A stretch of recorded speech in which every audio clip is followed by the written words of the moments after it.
You are tuned in to a Fireside Chat with Zany Mystic. Join us now on another exciting metaphysical journey. Relax, tune in, drop out, and take a seat by the fire as we explore new realms and possibilities. This is Magenta Pixie. You can find me at magentapixie.weebly.com. But now, here is Zany Mystic and guest. Enjoy the show. Good evening, everyone, and welcome to a Fireside Chat with Zany Mystic. I'm your host, Lance White. Tonight, my guest is Robert Hitt. Robert has been an independent astrological researcher since 1974. After 20-plus years of research, he started the website www.astroecon.com in 1996. From 1996 until 2001, he produced the #1 website on astrofinance. Starting in 2001, he was hired by a London investment banking institution as a consultant and lived the life of Riley, working from the beach on the Outer Banks of North Carolina. In 2006, he decided to head for the hills in preparation for the expected economic calamity, which did occur in 2008. Robert is known over many years as a very controversial character combining deep research into macrofinance, high-end spiritual concepts, and geopolitical detective-like investigations of the hidden hand behind the reality-creating machinery. What seemed off the wall, written 5 years ago, is starting to become more obvious to the general population now. His knowledge base is still years ahead of most peers in his field. As of late 2008, he has gone on strike, posting no comments or predictions on his site as a form of protest against unconstitutional laws which limit free speech. The duration of that strike may last into the fall of 2010, when he expects Americans to regain the right to speak freely once more. Let's find out more about this right now. Hi, Robert. How are you? Okay. How are you? Well, I hear you're getting some shaking going on your side of the continent. Oh, my God, yes. Well, we had a couple of days of, I think it was a 4.5 in Southern California, and just today we had a 6.5, I believe, right off of Eureka. Eureka! Right. Mm-hmm. What do you think? I'm already getting sidetracked, but this is all tied into what you're saying is coming, isn't it? Well, let me put it this way. I've done study on the Mayan calendar as well as the geocentric astrology, and the two are indicating that we're in the final year and a half of a crisis building up that will lead to vast changes in the way the world works starting in 2012. I think that pretty much the change will occur before 2012 even gets here. You mentioned you have some terrific articles on your website, which I recommend that everybody go do their homework, and we'll mention that again before the end of the show. But you have an article on beliefs, another article which questions, are Americans too broken for the truth to set us free? It's an amazing piece of writing, and you also align with Carl Kellerman's concepts that the true date of the Mayan end date is in October of 2011. Would you like to share about any of those things? Well, I think that the most important thing that we can discuss is the Mayan calendar shift. The reason is because there really is no solution to our economic and political problems until we evolve to a point where we can actually make a choice not to live under tyranny, slavery, and a lot of illusions that is what the case is today. It's appalling to those of us that have been watching for a long time, seeing what's happening to the world and the country, and see the level of deception. And the only antidote for that is to sort of grow up and wake up and assume the responsibility of a conscious human spirit. And from that point, we can start to say, no, we're not participating in this anymore. And I believe that the end of October of 2011 is the underworld building process is complete of the entire time structure. And at that point, we go into a 14-day ultra acceleration that culminates on 11/11/11. If you extrapolate the evolutionary acceleration all the way to an infinite change in no amount of time, that date is 11/11/11. Mm-hmm. This is something that's not discussed a lot. I think it's annoying that Kalaman's work doesn't get more credit because it backtests and it's exquisite in its beauty. Mm-hmm. And what this transition, I believe, is sort of the equivalent of the second coming that the Christians are looking for. Mm-hmm. That it's an opportunity for us to assume a fifth-dimensional awareness and become free of the constraints of four dimensions, which is what we live in now.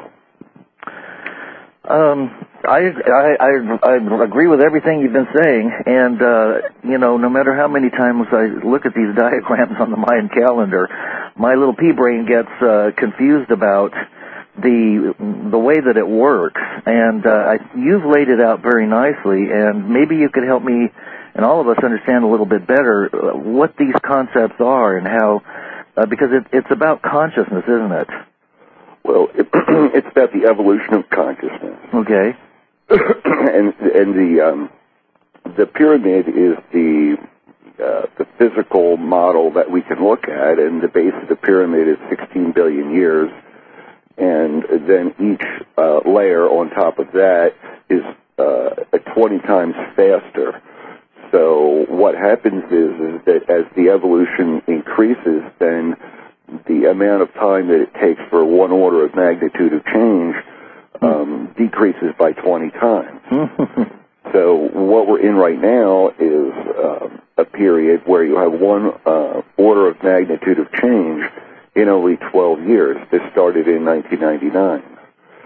And in February of 2011, we ramp up again 20 times so that we have an order of magnitude of change in only 260 days. Wow. Each one of these stages builds upon the one before it. We're in an ethical and an integrity testing and development area since 1999. I think that's pretty obvious. That integrity is everything and a lack of it. And in February of 2011, we go into a 260-day period that has to do with conscious co-creation. Wow. So that's sort of the ultimate in human evolution, when we can become aware of our field energies to a point where we start to be able to be conscious of what we're creating out in the world that we live in. And it's essentially magic. Yes. Now, some people, let's just say there's a shadow element, have managed to sequester away this information and have been using it, apparently, to keep us from knowing the truth. Is that an accurate statement? Well, it certainly looks that way.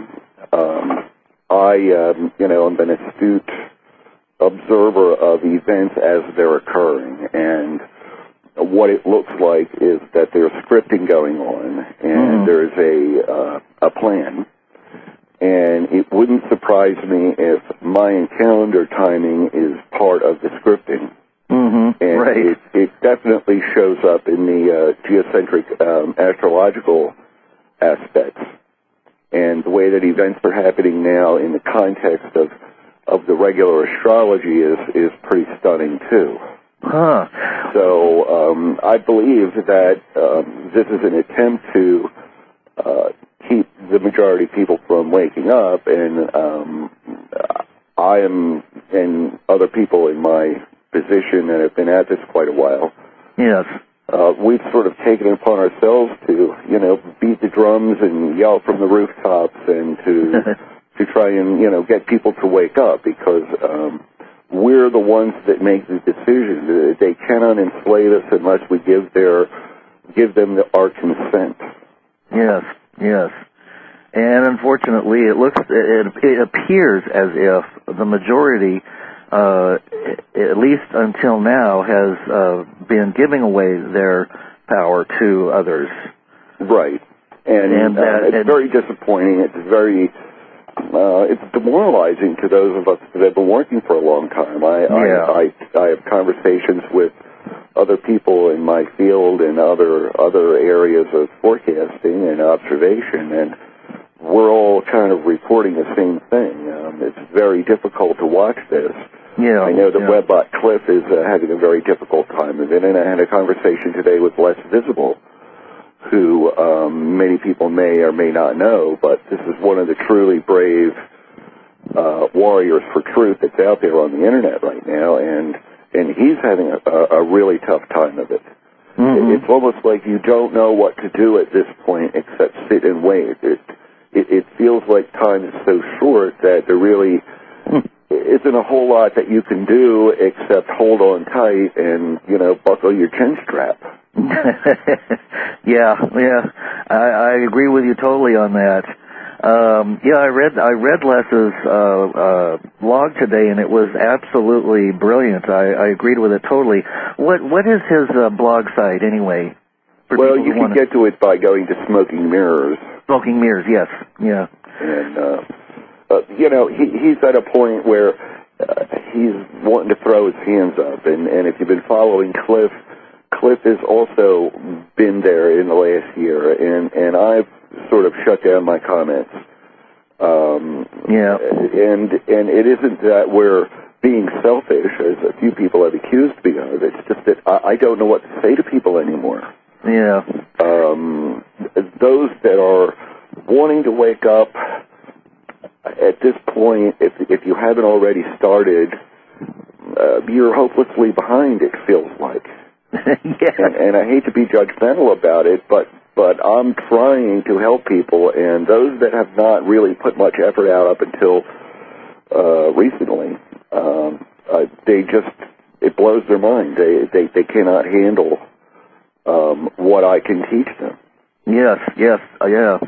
I totally agree with you on all of this, and I've been following Cliff's work for a while now, and I've had him on the show a couple of times, and I'll have him back as many times as he'll come back. Uh-huh. But his reports his site is halfpasthuman.com, right. And I think just about everybody that's listening will probably be familiar with his webbot projects, and right. It's absolutely required reading. If you want to know what's going on.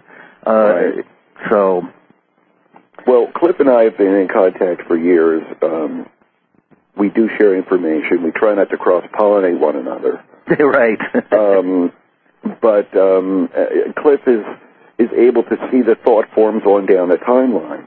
Wow. And he sees what is being created at a particular point in time from the present.